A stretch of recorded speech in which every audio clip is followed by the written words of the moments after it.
We're here in Monte Carlo for the Rendez-vous de Septembre. For AMBest TV, I'm Richard Banks. And I'm joined now by Neil Eckert, who's chairman of Conduit Re. Neil, welcome. Thank you, Richard. So Neil, Conduit Re formed in 2020. So far you've had the benefit of a hard market, no legacy business.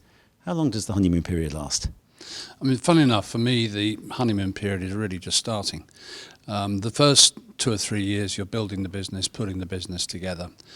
And I think the company is now reaching a state of maturity just when rates are about as hard as they could be. And probably, you know, it's in a better place than maybe we envisaged in 2020 when we did the IPO. So I think the honeymoon period will keep on for a while. So investors have got used to hard market conditions. What's the strategy for when the conditions soften? Well, I think that we are going to be in a hard market and a profitable market for a while. And my mind goes back to the early 2000s when you had the tragedy of World Trade Center that kick-started everything. And then you had Katrina, Rita Wilma in 2005. And the market really stayed hard after that until probably past 2010, maybe even into 2012. So that was a sustained, and even if pockets of the market become less hard, you're still going to be at fundamentally profitable levels. And we also see the demand side increasing. So we don't need to worry about a softening market strategy. Perversely, as if markets do start to soften, that's when stock market valuations actually keep going up.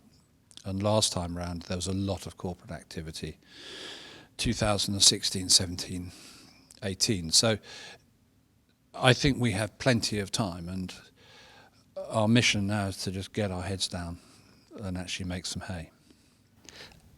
And do investors understand that insurance cycle process well enough, and how do they respond in these circumstances? I mean, the funny thing for me is that there has been, until recently, an absence of new capital from the market into what looked like extremely profitable conditions. And in some areas, stock valuations, I don't think, reflect the potential for the opportunity. So I don't think you can universally bracket all investors as having the same views and opinions. There'll be some that are very bullish at the moment. There'll be some that maybe are staying away. And they all have different investment drive, or at least factors that influence the reasons for their investment. So do I think investors understand the cycle? I think the valuations do different things. And when there's too much capital chasing insurance business, that's when rates soften. And perversely, that's what drives valuations up. And that has replayed itself from previous cycles. So many companies here in Monte Carlo are both buyers and sellers of reinsurance. Conduit Re is just a seller of reinsurance. Tell us a little bit about the importance of a pure play reinsurer. So the pure play piece is that we don't write direct business. So what that does is it doesn't mean that we're reinsuring and competing with our clients in the market. So we are just an out-and-out reinsurer. I think that simplifies from an operational perspective, and it simplifies from an exposure management perspective.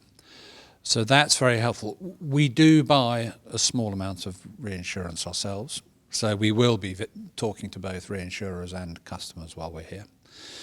But I think the pure play aspect, being a Bermudan specialist pure play reinsurer, is one of the USPs. And in this market, you know, now is the time. But we do access primary rating through the amount of quota share that we write. And we're 70% non-cat, we're 70% quota share. And that's a strategy that Trevor put together around the outset of the business. And I think, in hindsight, that's worked very well. So there's a lot of talk about risk appetite and varying risk appetite. How do you think about the balance of that portfolio, that 70-30 split that you were talking about? It gives us a resilience model, and I think we can make wholly adequate returns, but without betting the ranch. And our RDSs are less than 10% of our net tangibles, which I mustn't talk TLAs. Our realistic disaster scenarios are less than 10% of our net tangible asset value. And that puts you in a comfortable situation. And you can get there so long as you're not sacrificing return on equity. And I think at the moment we can have both. So 3 years in, what does the future hold for Conduit Re? Right now it's keeping our heads down. It's more of the same. We've got ourselves, we're really fortunate, we've got ourselves into a nice place. We have a legacy-free balance sheet.